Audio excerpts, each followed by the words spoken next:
Bart Simpson, Springfield's most mischievous kid, is known for turning the simplest situations into epic disasters. From graffiti to crimes of unexpected proportions, he has broken countless laws throughout The Simpsons. But what if all these pranks were judged according to real-world laws? In this video, we'll explore Bart's most iconic acts and calculate how much time he could spend in prison if his actions were taken seriously in the real world. Get ready to dive into the world of Springfield from a legal perspective, where humor and justice meet to assess the consequences of Bart's pranks. Right from the start of the series, Bart showed just how far he was willing to go. In an attempt to impress his new friends Dolph, Jimbo, and Kearney, he steals the head of Jebediah Springfield's statue, the town's founder. Oh yeah, I wish someone really would cut his ugly old head off. You do? Yeah, that'd be cool. Sure would cheese everybody off. This act of vandalism not only enrages the citizens of Springfield, but also becomes a symbol of his disrespect for the town's traditions. Give them half. Look, there it is! The head! Legal analysis. According to U.S. law, vandalism and the theft of cultural or historical property are serious crimes, especially when they involve items of high cultural value. In this case, the head of the Jebediah statue would be considered invaluable to Springfield's identity and history. Legal consequences. If Bart were brought to trial, he could face prison, between 1 to 5 years, depending on the state and the evaluation of the statue's historical value. Fines. A significant amount to cover damages, potentially ranging from $10,000 to $50,000. Community service. As a minor, Bart could be sentenced to hundreds of hours of community service, including the restoration of the statue. Community impact. Bart's act triggered an intense emotional reaction in Springfield. The incident was treated as an affront to the town's cultural identity, and many citizens demanded severe punishment. Despite his public confession and the remorse he showed, Bart would still face the wrath of a deeply offended community.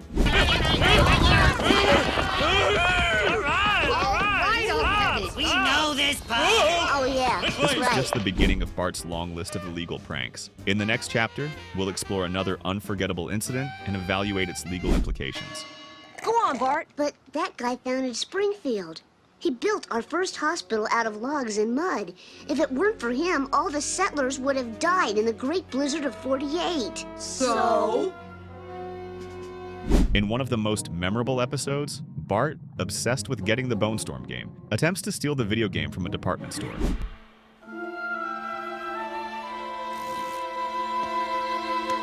However, he's caught by security before he can leave the store with the product. While the episode delves into the emotional and moral consequences of this act, it also presents a perfect case for legal analysis. Sir, would you open your coat, please? I don't think this is the kind of coat that opens. Shoplifting is considered a property crime. Although Bart is a minor, in the United States, the legal system can still impose penalties depending on the value of the stolen item and the minor's history of offenses. In the case of the Bone Storm video game, the product's value would be estimated around $70, the launch price of a game in the 1990s. In some states, the theft of items valued under $500 would be classified as a misdemeanor. Legal consequences. If Bart were judged, he could face fines. Depending on the state, he could face a fine of up to $1,000. Juvenile Rehabilitation Program, an educational and awareness program about theft to teach Bart the impacts of his actions. Community service, likely 20 to 40 hours as part of an alternative sentence for minors. Emotional impact, this episode highlights Bart's human side. After being caught, he faces not only the fear of legal consequences, but also the disappointment of his mother, Marge. It underscores that, despite his mischief, Bart is still a child who craves parental approval. I did it.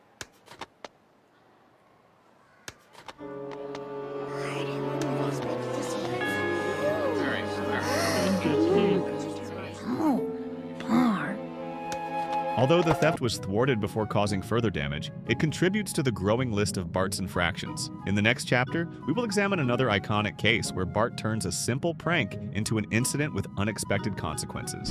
Bart is well known for his prank phone calls to Mo, the grumpy owner of the local tavern. Hello, is Al there? Al? Yeah, Al. Last name, Kaholic? Let me check. Phone call for Al. Alcoholic.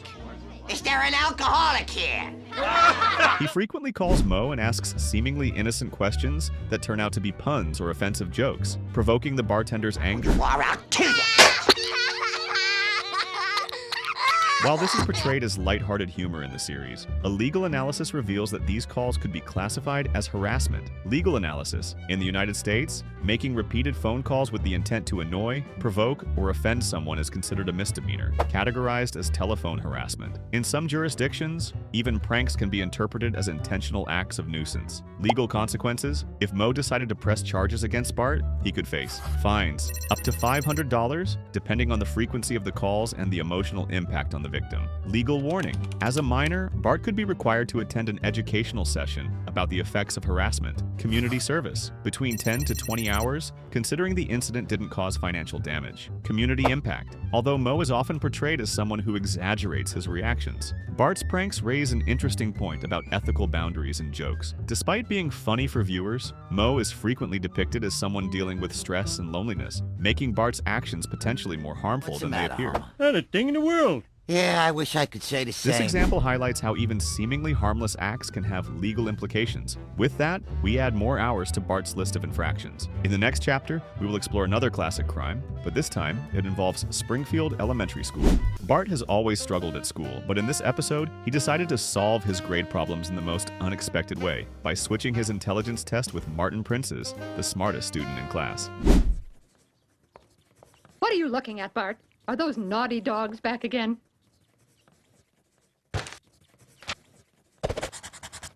As a result, Bart is sent to a special school for gifted children, while Martin faces the consequences of the cheating. No, I think we should move him to another school. Oh, better yet.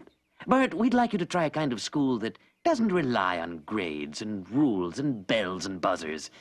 A school without walls, where you do as much or as little of the assignments as you feel you need to. If this case were judged under real-world laws, Bart would face serious charges, including forgery and academic fraud. Legal analysis. Academic fraud is a serious crime in educational institutions, especially in cases involving manipulated documents or results. Although Bart is a minor at the seriousness of the act, switching his test with another student's could lead to significant consequences. Legal consequences. If Bart were judged, he could face suspension or expulsion. Schools typically impose severe penalties for acts of academic fraud. Judicial warning. As a minor, Bart could be ordered to appear in juvenile court to answer for his actions. Community service. About 30 to 50 hours to help repair the gravity of his actions. Psychological and social impact. Bart's cheating not only harmed Martin, but also deceived the educators and set a dangerous precedent regarding academic honesty. Moreover, his inability to cope with the gifted environment led to embarrassing and hilarious moments. Yet it highlighted the need to hold children accountable for their mistakes. Tell you what, Bart, I'll trade you the weight of a bowling ball on the 8th moon of Jupiter for my lunch for the weight of a feather on the 2nd moon of Neptune from your lunch. Well, okay, there you go. Although Bart avoided consequences in the series, his actions could easily result in legal trouble in the real world. Now, let's look at one of his most destructive crimes in Springfield.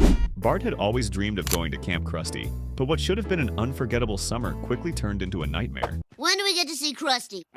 He will be along eventually. In the meantime, our counselors, Dolph, Jimbo, and Kearney will be happy to handle any problems The camp was far from the promises made by Krusty, and after much suffering, Bart led a revolt against the tyrannical counselors. During the chaos, an accidental fire broke out that destroyed much of the camp's facilities.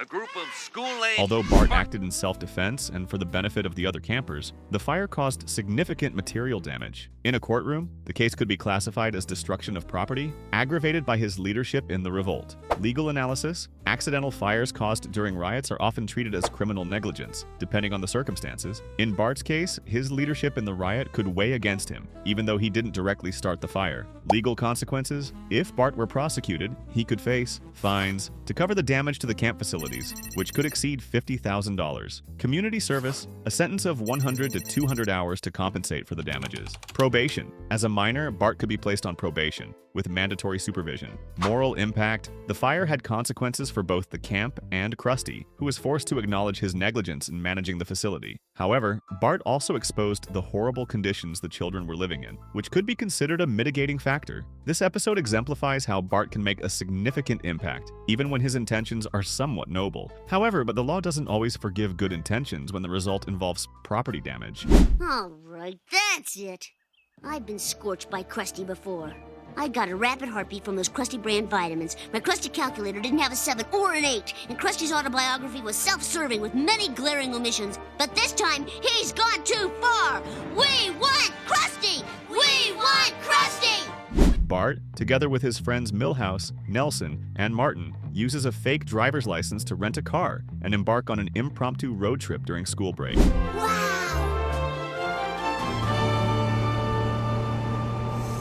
What seemed like the perfect plan for a 10-year-old quickly turns into a disaster. The group faces various problems on the road, including misuse of the vehicle and leaving school without permission. Oh! We've arrived in the vast cornfields of Canada! How much farther to the grammar rodeo? Grammar rodeo? We're going to a grammar rodeo? We're not going to a grammar rodeo. That was just an alibi, Milton. Martin. Legal analysis. Document forgery, such as fake driver's licenses, is treated as a serious crime in many states in the U.S. Additionally, driving without a valid license and the fraud involved in renting the car can lead to multiple charges. Legal consequences. If Bart were judged, he could face document forgery, up to 5 years in detention or a fine of $10,000, depending on the severity of the case. Driving without a license, a fine ranging from $200 to $500, and a ban on obtaining a license until a certain age. Fraudulent car rental, an additional penalty of $1,000 and possible financial liability for damages to the car. Moral impact. Although Bart initially had fun, the incident put him and his friends in risky situations, highlighting the consequences of irresponsible actions. Additionally, Lisa ended up saving the group by helping cover up the mess, but not without making Bart reflect on the seriousness of his actions. Lisa, I really need your help, so I'm going to let you in on a secret.